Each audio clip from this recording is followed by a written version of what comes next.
Hey there, friend. Today we're talking about the micro regulation mindset shift.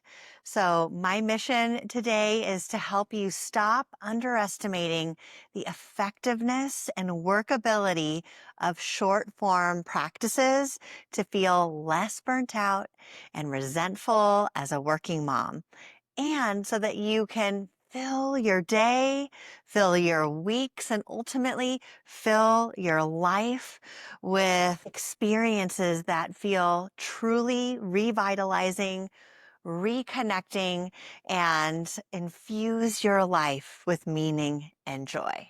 You might be wondering, what is a micro-regulation practice? And my definition for a micro-regulation practice is a brief, intentional activity that helps you to replenish and reconnect with yourself. So these practices are meant to foster and create a genuine connection to your deepest self, to your most fulfilled and present self. They also do double duty by signaling safety to your nervous system, which will help you become more resilient, flexible, adaptable, and also to help you shift out of stress mode when it doesn't really benefit you to stay in that stressed out state. And it allows you to re-engage with your life, your loved ones, with meaningful work, and with yourself in a revitalized and renewed way.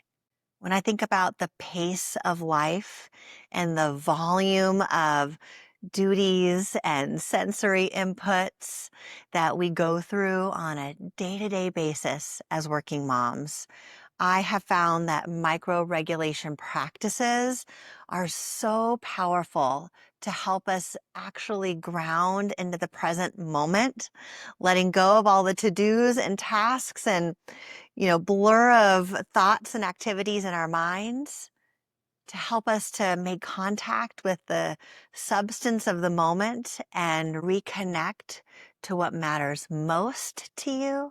I want to tell you a story that has to do with how much my own practices have changed and has really informed the way that I work with clients and students around their well-being and investing in their health and care. Let's call this like the BK Kara and then the AK Kara, before kids and after kids.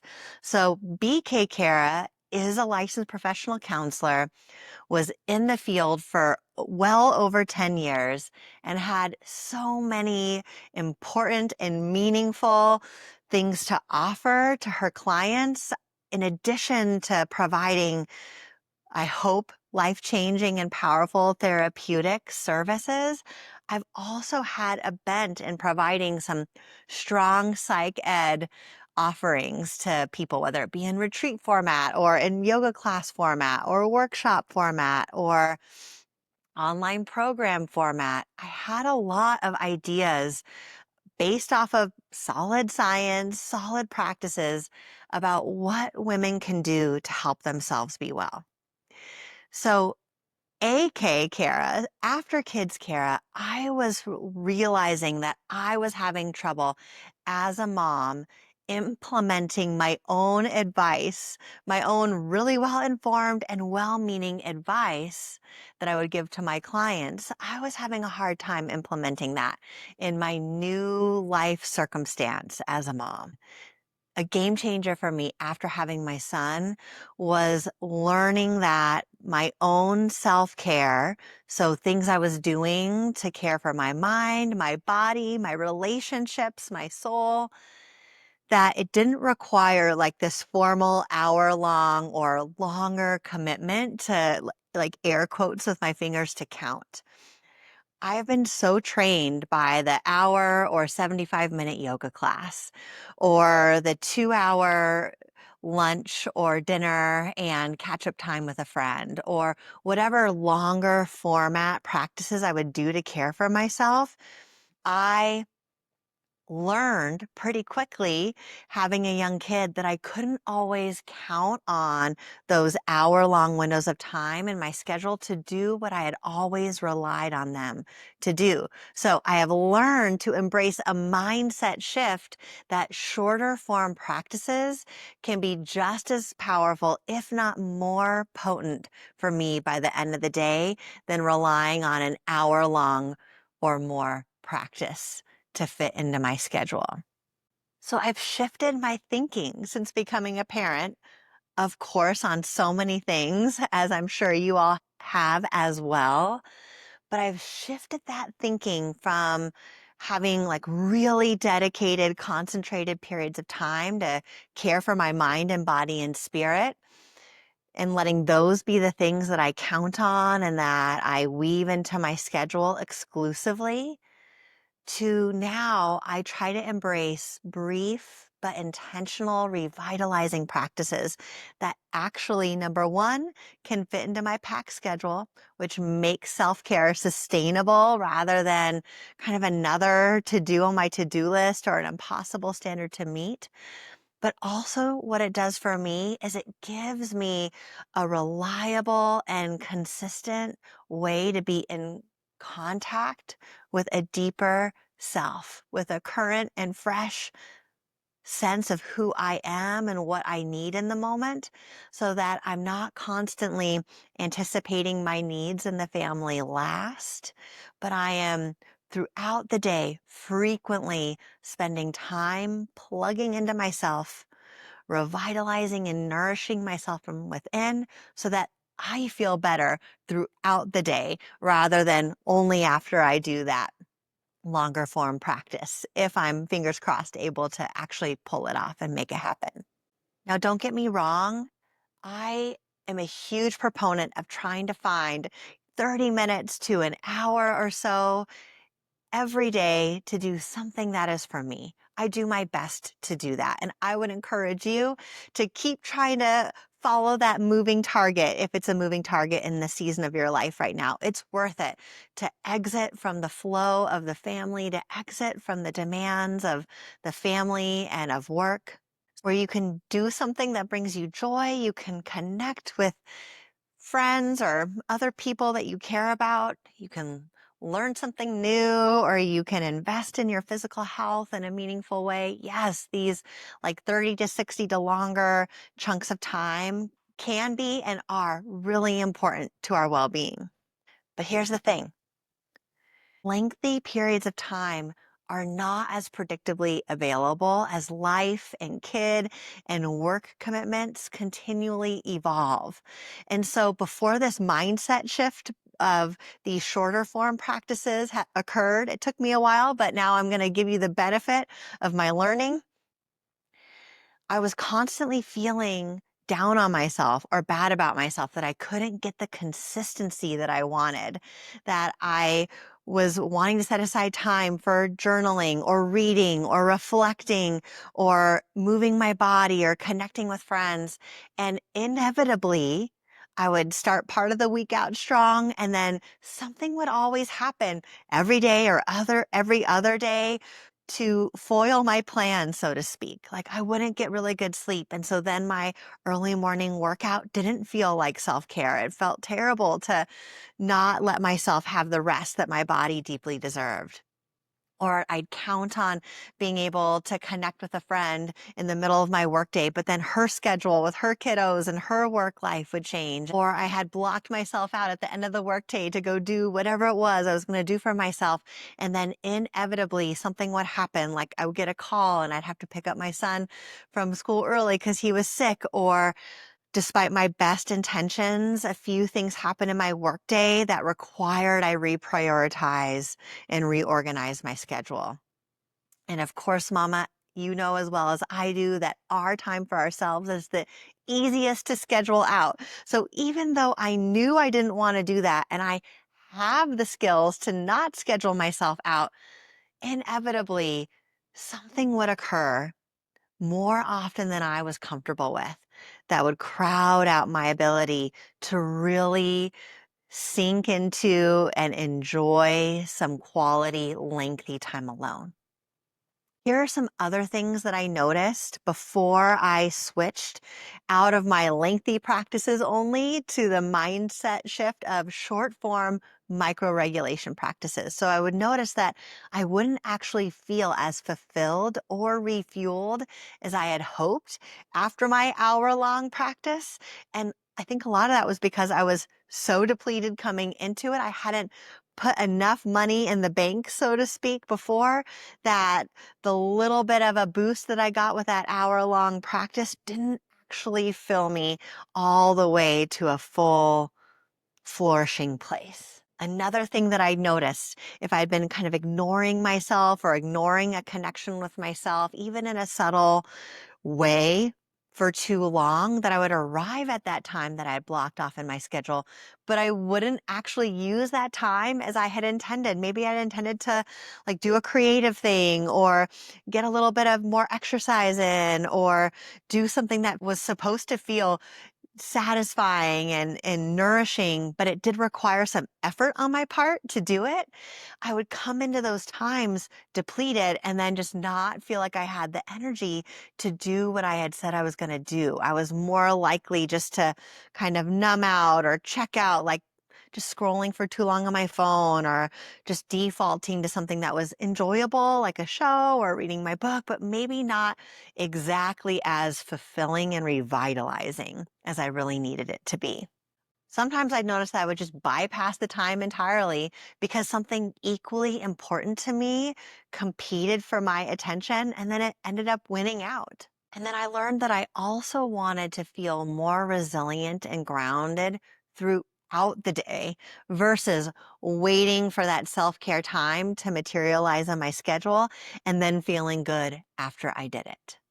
So I'm wondering, my friend, if you can hear yourself in me, can you relate to one or more of these experiences of the pitfalls of relying on large chunks of time in our schedule to be our dedicated self-care time? I'm wondering if you're also feeling me. Like, are you feeling a little burnt out or a little resentful when you just can't get a handle on how to find time or how to maximize your quality time with yourself? Something that I am eager to talk about more on this podcast is how we go through these stretches of time where we don't quite know ourselves in the way that we used to, that we're going through a little bit of an identity shift or an identity expansion. So there's this identity shift that I think happens in the first 10 or more years of our kids' lives. And that shift isn't a one and done. It's an evolving, shifting and changing that's occurring.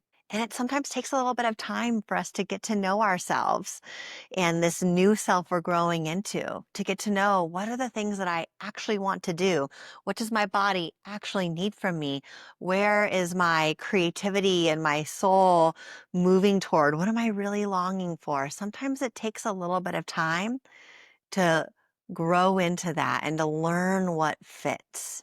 And so when we're leaning into a micro connection rhythm, we're actually just much more in touch and more current with what's going on in a moment to moment basis with ourselves. And we can collect really important data about the woman we're becoming and the things we want to do with our time, how we want to meet ourselves in the beautiful, messy, and full on season of life that we're in. And then let me tell you this sneaky thing that I learned with this micro regulation mindset shift. As I started finding 2 to 10 minute periods of time, I would try to get two in before lunch and then two in after lunch before I saw my family again at the end of the day. So I try to get four little micro regulation practices. So at max, it's a total of 30 or 40 minutes. At minimum, sometimes it's under 10 minutes total. But if I can be dedicated to two micro regulation practices in the morning and two micro regulation practices in the afternoon, what I have found is that I end up setting myself up for better quality time in with myself later on in the day. If I can get those four practices in before I pick up my kiddo, then in that slump, that 3 to 5 o'clock slump, that I experience, I don't know about you all ladies, that I'm much more likely to use that time in a way that feels much better for me. So whether it's work time or getting life stuff done time or some time that I've built in for myself, I'm much more likely to feel relaxed and like I'm able to enjoy and stay dedicated to whatever I had put into that schedule. And then here's the best. Let's say I can get those 4 micro regulation practices in during the workday, and then I have a magical hour or more in my evening booked out. My husband's taking bedtime or whatever the case is. I'm much more likely to feel like truly content and nourished by whatever it is I do versus feeling like, oh, that was so nice, but it was just a drop in the bucket. And when am I going to get that time again? So I want you to reflect with me for a moment. What is one transition moment in your typical day where you could insert a 2 to 10 minute microregulation practice? And then what might that practice look like for you specifically? So I'm giving you a recommendation of eventually finding 4 windows of time where you could bring some micro regulation into your day. But maybe you're going to work up to that after hearing this podcast. So if you could just pick one part in your day, either in the first part of your day or in the second part of your day, what is one window of time? And I like to call it a transition moment because I find that transitions are really good times as working moms to weave in these practices. So it could be right after you drop off your kid at school or daycare while you're driving to work. It could happen in the car. It could be once you're parked or once you're settled in wherever you're going to start your workday, but before you get started with work. It could be as a break between projects mid-morning. It could be as a closing ritual after you're done with your morning batch of work before you go into lunch. These are just some examples of times when you could weave in 2 to 10 minute micro regulation practices. And I'm excited about this for you, friend. I actually want to hear from you. Like, when are your newly discovered windows of opportunity that you're going to weave in these practices? Now let's go back to our definition of a micro regulation practice because I want you to leave this podcast episode having a little bit of an idea of the types of practices you might choose to experiment with. Micro regulation practice is a 2 to 10 minute intentional activity that will quickly replenish your energy, will signal safety to your nervous system, helping you shift out of that stress mode, and ultimately, it reconnects you to something meaningful, beautiful, enjoyable in your day. And it creates a brief moment of calm that you'll enjoy the accumulative benefits from throughout the day. So, my favorite micro regulation practices have to do with a few clinically backed practices that I have heavily invested in myself. They work really well for me. And of course, I have put them all together for you in beautiful guided audio resources, 10 minutes or less in the Calm Kit. So be sure to check out the Calm Kit online program. If you don't want to have to reinvent the wheel for yourself and you just want to benefit from my clinical wisdom as well as my lived in, tried true microregulation practices as a busy working mom.